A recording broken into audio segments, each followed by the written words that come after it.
వేల కోట్ల రూపాయలు ఎటువంటి వివక్ష లేకుండా, ఎటువంటి లంచాలు లేకుండా,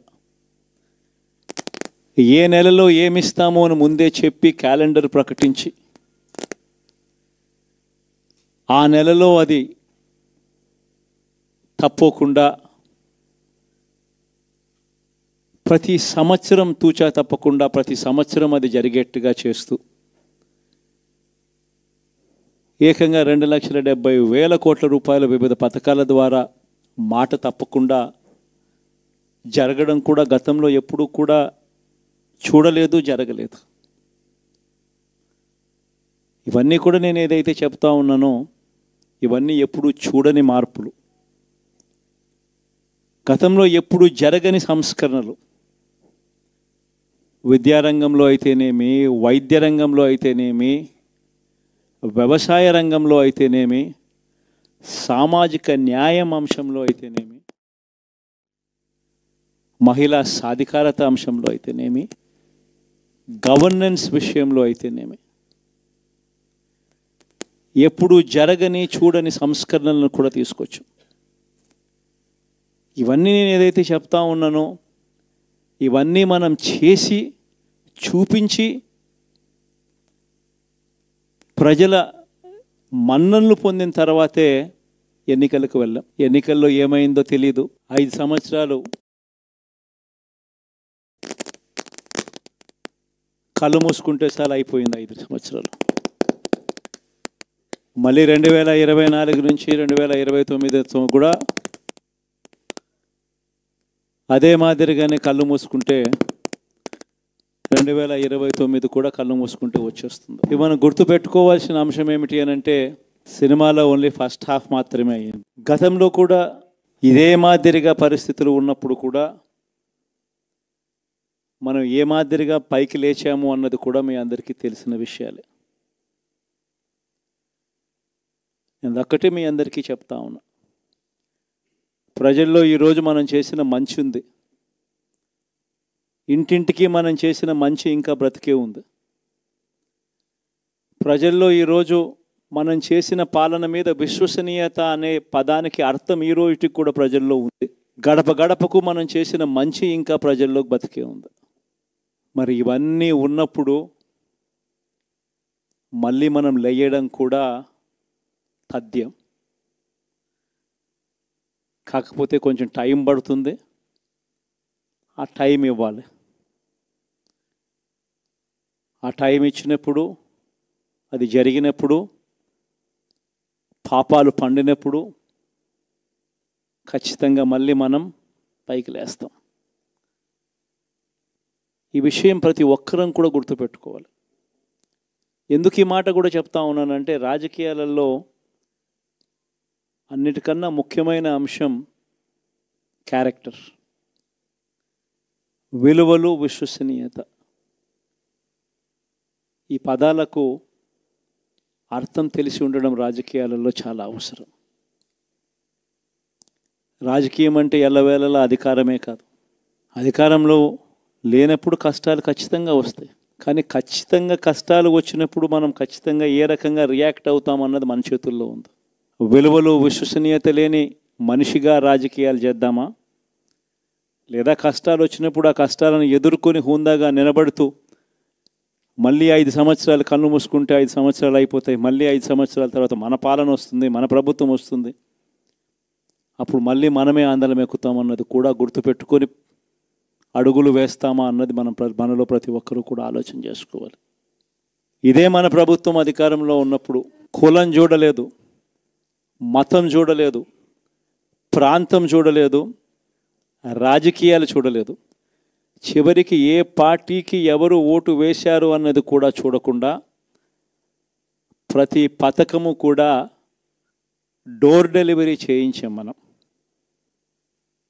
అర్హత మాత్రమే ప్రామాణికంగా తీసుకొని ప్రతి పథకము, ప్రతి మంచి కూడా ప్రతి ఇంటికి డోర్ డెలివరీ చేయించాం. అలా ప్రతి మంచి, ప్రతి పథకము డోర్ డెలివరీ చేసిన ప్రభుత్వం మనదైతే, పాలన మందైతే, ఈరోజు కేవలం వాళ్ళ పార్టీకి ఓటు వేయలేదు అని మాత్రమే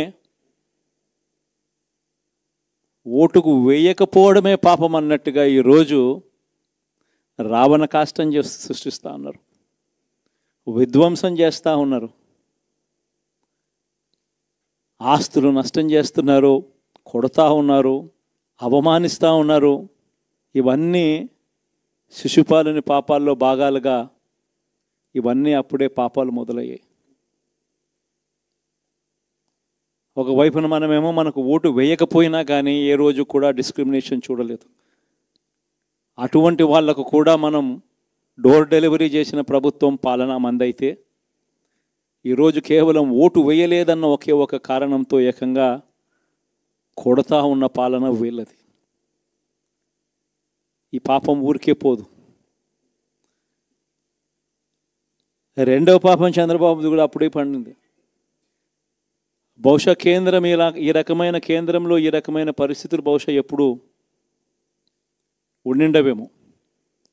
ఈ రకంగా కేంద్రంలో 240 ఎంపీలు మాత్రమే వచ్చిన పరిస్థితులు, రాష్ట్రంలో ఏకంగా వీళ్ళకు కూడా ఈ మాదిరిగా మంచి నెంబర్లు వచ్చిన పరిస్థితులు, ఎన్డీఏలో మళ్ళీ చక్రం తిప్పుతా ఉన్న పరిస్థితులు.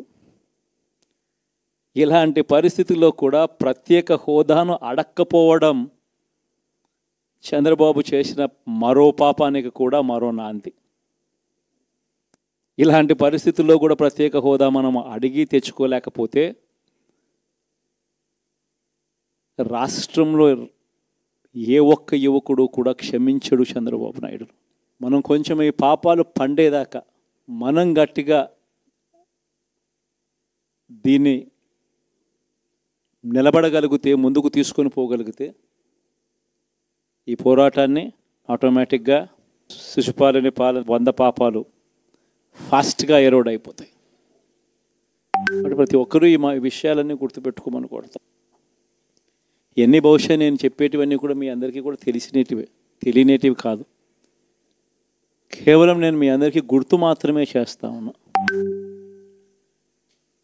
కష్టాలు రావడం అన్నది సర్వసహజం. కష్టాలు ఇలా మనం ఎదుర్కొని నిలబడడం అన్నది మన చేతుల్లో ఉన్న అంశం అన్నది మాత్రం ఖచ్చితంగా ప్రతి ఒక్కరూ గుర్తుపెట్టుకోమని మీ అందరితో కూడా కోరుతా ఉన్నాను. శాసనసభలో, చట్టసభలో మీ సభే అన్నిటికన్నా ముఖ్యమైన సభ అవుతుంది. ఓటు వేయలేదు అన్న ఒకే ఒక కారణంతో మనుషుల్నే కొడతా ఉన్న పరిస్థితుల్లో, మనుషుల్ని అవమానిస్తూ ఉన్న పరిస్థితుల్లో, మనుషుల్నే బలవంతంగా ఆస్తి నష్టం చేస్తూ ఉన్న పరిస్థితుల్లో ఇక ప్రతిపక్షం ఉన్నది ఒకటే ఒక పార్టీ, ఆ పార్టీకి అవకాశం ఇవ్వాలా అన్న కనీస నైతిక విలువలు వాళ్ళు పాటిస్తారన్న నమ్మకం నాకైతే లేదు. కాబట్టి మీరు చేయాల్సిన పాత్ర గొప్పది, చాలా ఉంది అన్నది మాత్రం గుర్తుపెట్టుకోండి. రాబోయే రోజుల్లో యాక్టివిటీ లెవెల్స్ అనేది ఆటోమేటిక్లీ పెరుగుతాయి. రాష్ట్ర వ్యాప్తంగా ఉన్న కార్యకర్తలందరినీ ఎవరినైతే వాళ్ళు ఇబ్బందులు పెట్టారో ఖచ్చితంగా వాళ్ళందరికీ మనోధైర్యం ఇస్తూ వాళ్ళ గ్రామాలకు వెళ్ళి వాళ్ళకు తోడుగా ఉండే కార్యక్రమాలు చేసే కార్యక్రమాలు జరుగుతాయి. రాబోయే రోజుల్లో ఇంకా టైం గడిచే కొద్దీ ప్రజల్లోకి వెళ్ళే కార్యక్రమాలు ఇంకా ముమ్మరం అవుతూ పోతాయి. చివరికి ప్రజల్లోనే ఉంటాం. ప్రజలతో కలిసి పోరాడే కార్యక్రమం వేగంగా టైం గడిచే కొద్దీ మనము వేగంగా అడుగులు ముందుకు వేస్తాం. ఒకటి మీ అందరికీ చెప్తా ఉన్నా, ఏకంగా 14 నెలలు పాదయాత్రలు చేశాం. ఆ వయసు ఈ రోజుటికి నాకుంది. ఆ సత్తువ ఈ రోజుటికి నాకుంది. కాబట్టి మీరు మాత్రం ప్రతి ఒక్కరూ గుర్తుపెట్టుకోండి, ఆ టైం వచ్చేదాకా మీ పాత్ర చాలా కీలకం. ప్రతి ఒక్కరూ ఈ విషయాన్ని మాత్రం